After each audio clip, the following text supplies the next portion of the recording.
Part of Mezze Assorted Stories from the Middle East in under 270 words. November 27, 2017. Soaring fuel prices are leading Yemenis to chop down trees, and this is only adding to the humanitarian crisis. A dentist in Sana'a, Yemen had to repeatedly forbid his neighbor from cutting down a tree on his property. The brewing dispute wasn't about overhanging branches or a blocked view, however. It was about wood. In Yemen's capital city, people are chopping down trees from streets and gardens and taking the wood home for fuel. In late September 2017, Houthi rebels tripled the price of cooking gas in areas under their control, citing critical supply shortages.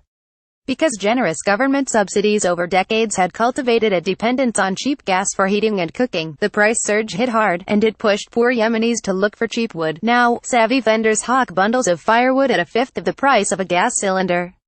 Sales are booming, but they are exploiting a shrinking asset. Between 2001 and 2012, NASA recorded a 78.5% reduction in Yemen's tree-covered area. That was long before the current conflict. Demand for firewood has increased sharply in the controlled territory, further accelerating the disappearance of Yemen's woodland resources. Currently, 60% of Yemenis are food insecure, and 67% lack access to clean water.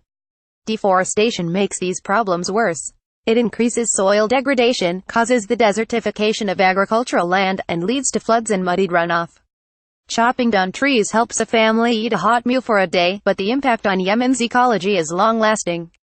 The disappearance of Yemen's trees will only add to the country's growing humanitarian crisis.